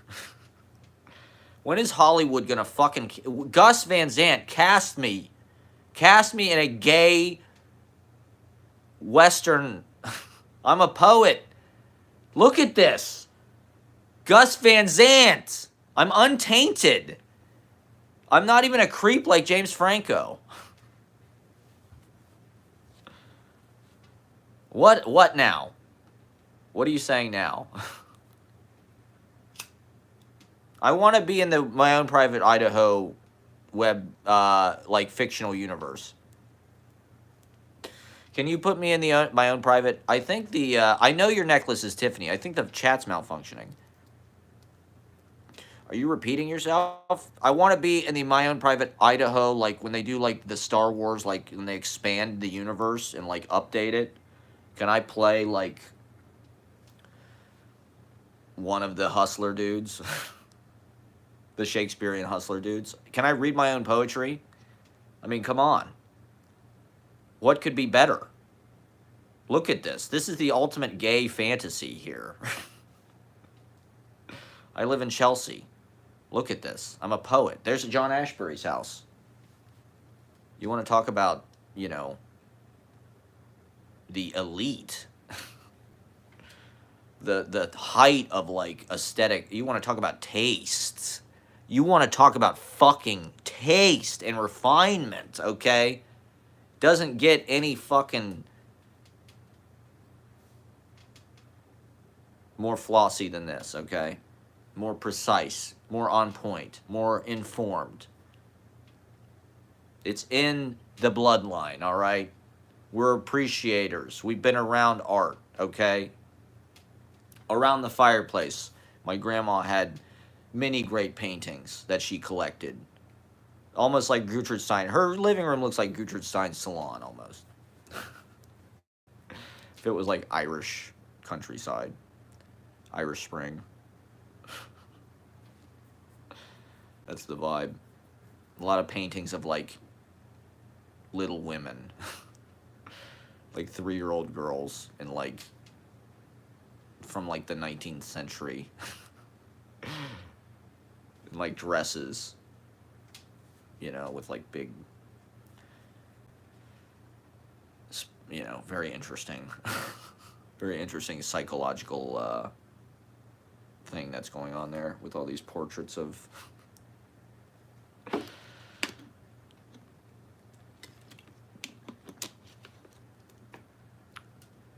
But, yeah, I don't know. Your vlog's dropping. That's exciting. I don't know. I mean, being in the arts, why is it that straight people go? I guess because they have to have children, so they go into, I don't know, IRL, you're not like that, I guess. Why is it, I don't know, Noah reminds me of Rene Ricard. Being in the Chelsea Hotel, I think that kind of stuff,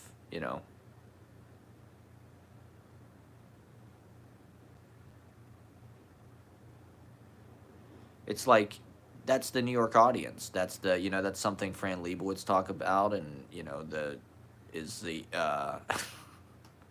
all right. Well, what do you want to talk about? I got 18 minutes left. You want to choose a subject, or should I, that was enough talking about, that was enough exploration of that. The Towers in the Mist here. I love Joe Franklin.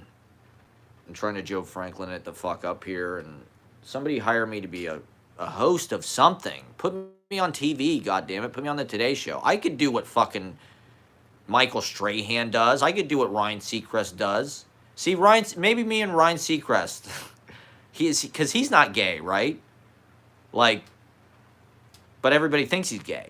I don't think people think I'm gay, though. I don't care. I don't even know why I'm talking about this. It's stupid to even talk about. It doesn't matter.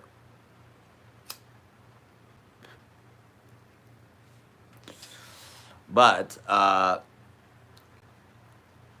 did my According to Jim impression. To me, oh yeah, let me do a recap of my stand-up because you were there. I did my to me, that was the highlight of the set. I actually got somebody in the crowd called out for Grodin. I got a Grodin request, okay? The audience chanting, Grodin, Grodin. They wanted the Grodin. They wanted the Grodin. But I forgot. I gave them the According to Jim instead. I'm like, According to Jim fans, where you at? What up? Make some noise. Nothing. No According to Jim fans at all. Guy yells back perplexed. Like Jim Belushi? Like that show? I'm like, fuck yeah! No, nothing. No one really likes According to Jim. What the fuck, man? Get with the times. Watch According to Jim. Watch it. And gaze. And behold. Ye mighty. And see what treasures there are. It's on Laugh TV or something. I literally, the first year I was in New York, I spent about 6 months watching According to Jim. I wasted my life. I've wasted my life watching According to Jim. Oh my God. I could have been having so much fun, and I was watching According to Jim, smoking weed. And my According to Jim, everyone like turns. Well, one of the things about According to Jim is it was produced and created by the producers of Ellen.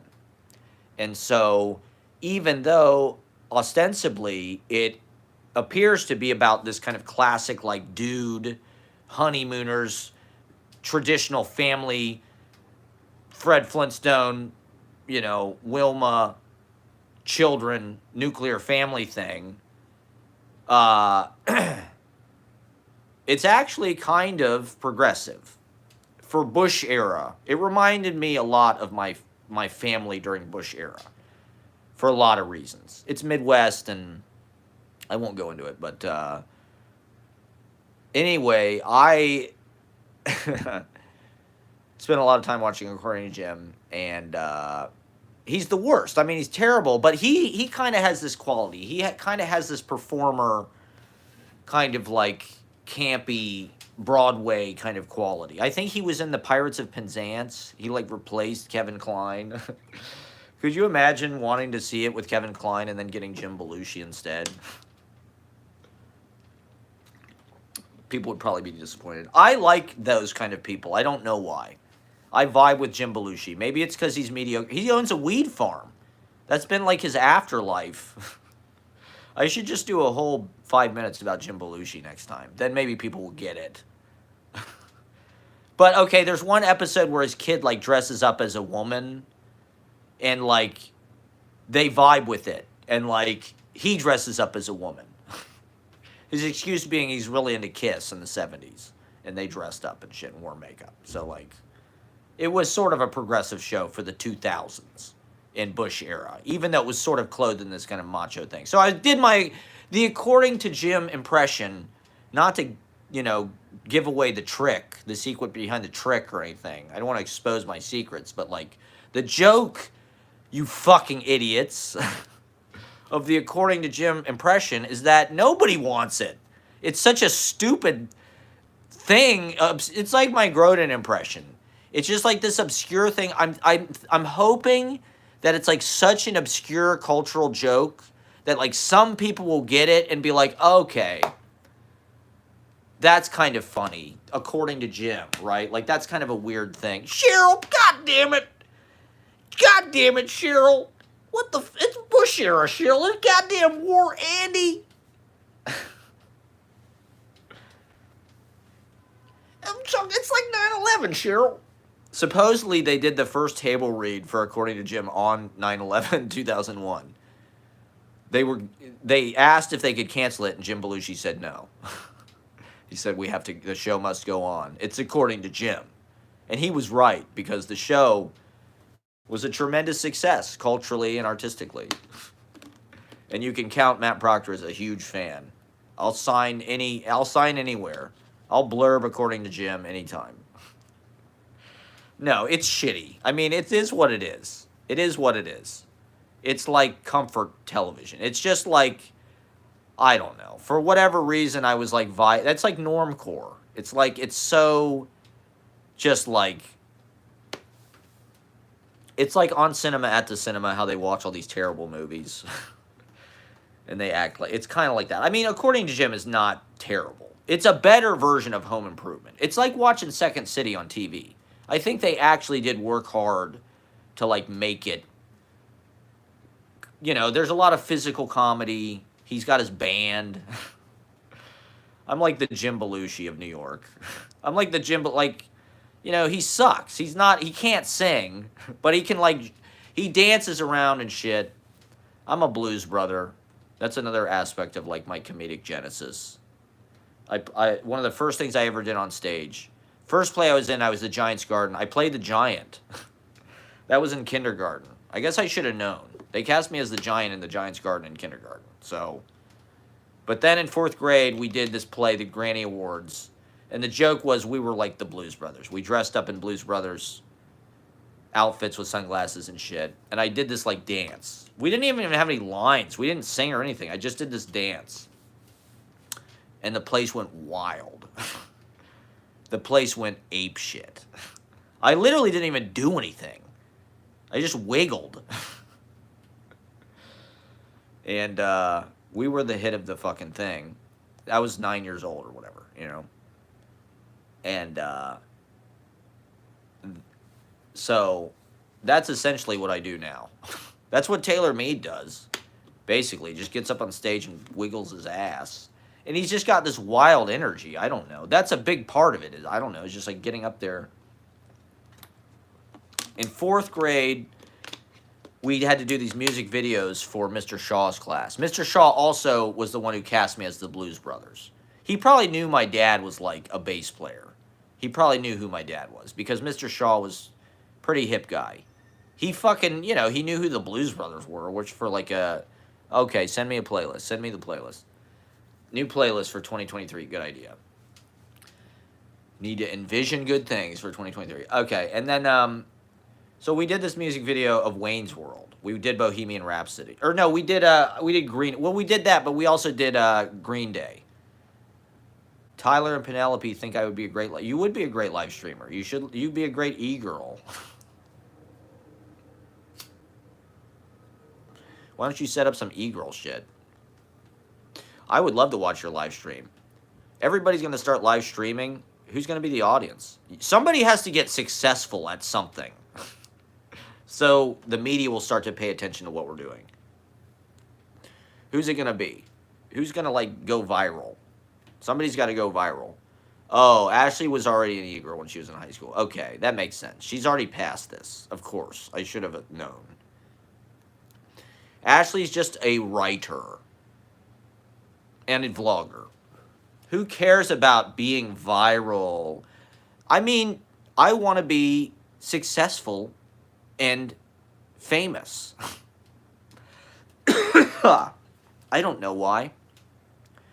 That's kind of what this is about. My history is sort of like a campy musical theater performer. Put me on Broadway, man. Put me in fucking Damn Yankees. Put me in, I was in Anything Goes in high school. I played Moonface. And I kind of was the hit of the show. I mean, not to brag. I don't know. High school musicals, it's a weird aspect of our culture. It's like the American Idol. The internet is cringe. See, you would be great at live streaming. My poems are just live streams. They're just mind streams. The musical theater is like the Star is Born of the hometown. If you are like an outcast who has... This is the problem, is I've been wandering my whole adult life doing the wrong things. And that's why I've been getting nowhere. And so part of what I'm talking about here is if I just embrace the things I'm good at, such as being like a campy musical theater cabaret performer, and compare, and hang out with my gay friends at the Chelsea Hotel, where we have tea and discuss high culture and the newest, you know, Twitter or whatever, who's making a hubbub, who's making an... Are we causing a buzz? Are people talking about us? I think we need to make the open mic like a united literary force. It's already kind of happening, but if we were a little... I think that was the big difference between the open mic last night and the open mic that I host, is like the literature really makes it a lot different. Having so many good writers, that's why I'm there, to be honest. The other stuff is cool, like fringe stuff, to just like add like entertainment value and make it like maybe a little more accessible, and bring in like a bigger audience. But like the literature is really like the meat and potatoes and the core of what I think is distinct about that open mic. But throwing the literature in with the other stuff, I think, is also unusual. You'll see interdisciplinary open mics, but you don't see that many good writers in that many different forms, especially new ones every week. I mean, it's crazy. Like, there are people that come once that are like insanely good writers and then never come back. And then there's people like Ashley, who's an insanely good writer. But I think having you every week, having Zlad every week, you know, it's like people get to know your work. People see the storyline. You know, like we can use that to our advantage where like there can be through lines. The soccer team thing, right? Like as a running kind of joke. I don't know how funny it is, but it's something. It's a storyline, you know? Uh, you know, I just wish I had more. Okay, I'm almost done. I'm going to do 5 more minutes. I wish I had more time and space to like really develop this stuff because I really feel like we're on to something. I feel like we're beginning to build something. Um, you know, it's not about excluding anybody. Anybody who wants to be involved can be involved, provided we can provide time and space for them, and also if what they do feels like, you know, cool with what we are doing, you know. Not that it fucking matters. I mean, the open mic is for everybody, absolutely. You know, anybody can come to that. I'm talking more about like the videos that we made with the green screen, you know, zines, zine making, showing the films. I think is important. This is a new direction I think we can move in. Not necessarily that we have to do it in apartments, but like I think showing films publicly is like it would be a cool step to take. You know, I don't necessarily know that that's going to be possible at the open mic. Maybe that's something we could do like at the top of the show or as people are coming in, just have like a video on. But they don't really want us to project there. But I think that's why I want to do a screening here. I just want to get this rolling. Doing in-person screenings are completely different than posting a video on YouTube. You know, it's like people really are absorbed in what you're doing, and like I think that that's what helps an audience, you know, like that's what helps an audience grow. You know, you need people in real life to be like, what is, you know, like word of mouth, I think is something that we do have with the open mic. People tell me that. They tell me, oh, I heard about your open mic. I had to come check it out. My friend told me about it. So I do think that as a business, that's the most important thing is word of mouth. Getting people of their own accord to talk about what you're doing, tell their friends, recommend you to their friends. That is the most important thing. But we also need press coverage. Here's something, Ashley, maybe you can help me with if you are so inclined.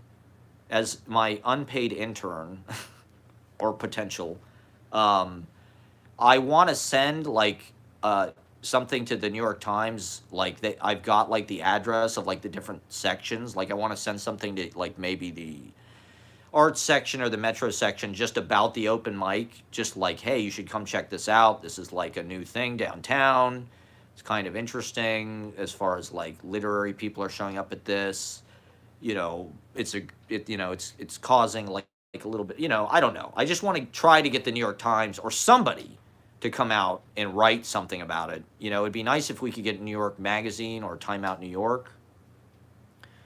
Because, you know, what we are doing is like a good show for downtown. And there's not a lot of that, actually.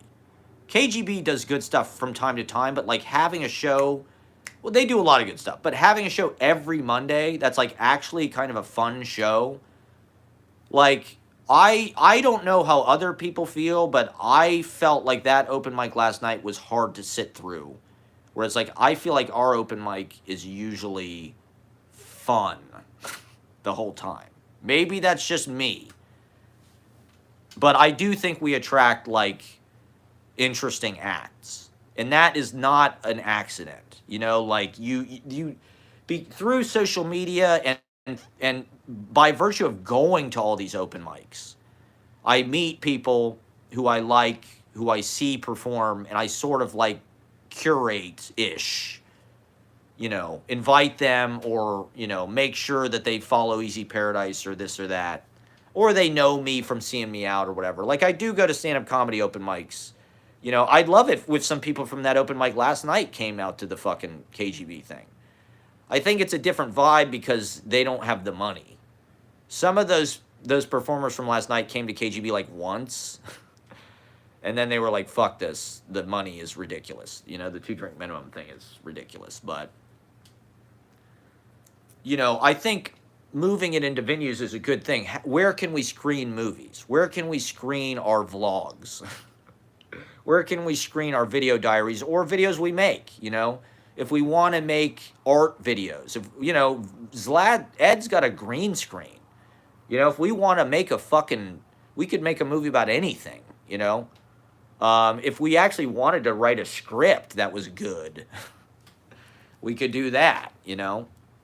Rather than just show up with no ideas and try to improvise a bunch of shit. I like shooting IRL too. Well, we should make a movie. That should be the next thing we do. We should get everybody we have is like a cast. I mean, that's what I've been trying to do with my show.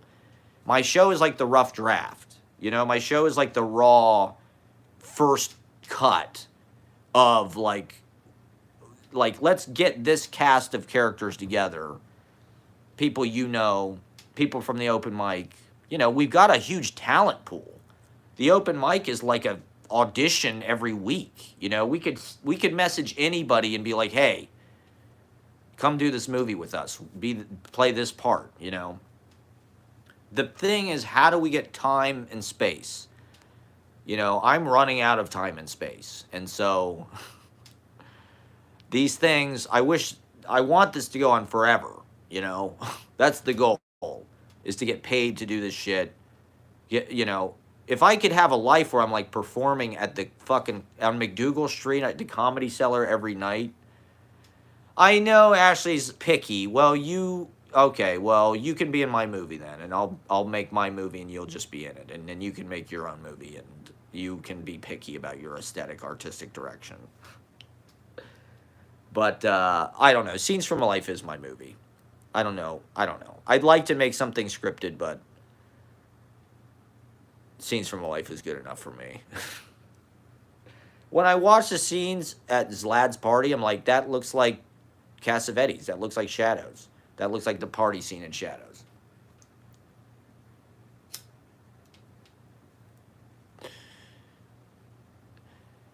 Ashley's kind of done with everything. She just likes listening to music at 5 a.m. That's all. Okay. Well, that's a perfect Ashley non sequitur. She's just free to say anything the fuck she wants at any time. And the rest of us just have to deal with it. All right. Is there anything else? I'm going to sign off here. Is there anything else we need to talk about? Covered a lot of ground. I don't know. These things take time. And, you know, there is a reason why. Okay, text me your video. There is a reason why there isn't that much interesting shit going on in New York, because it's so fucking expensive. We're just going to hold on as long as we can. And we got to blow this shit up. We got to cause a media sensation. We got to get in vogue. I don't even know what the media powers are anymore. We got to go viral on TikTok. We got to get on Saturday Night Live. I got to go to the Met Gala. We need to take over the fucking culture. These Kardashians and people have been doing it for too long, okay? We have real authenticity. We have real heart. The culture could change overnight, and it could be interesting again if people recommit to being artists and being awake. And they have. I think the pandemic was like a reset, and everybody went, fuck, maybe let's not go back to work. Maybe let's not grind and hustle culture and, you know, compete, and let's try and have a quality of life. You know, that's what it's all about. Raising our standard of living. That's what I'm about. That's what I'm committed to doing. We'll do the screening this Saturday. We've got Ed's party tomorrow. We just got a full weekend. We're partying. It's the Matt Proctor Festival of the Arts. Next weekend, there will be more screenings. The following weekend will be my birthday, which is the ultimate blowout. Thank you for watching Scenes from a Life. See us Monday, Easy Paradise. We're there every Monday live in New York. Easy Paradise KGB open mic at the Red Room. Good night.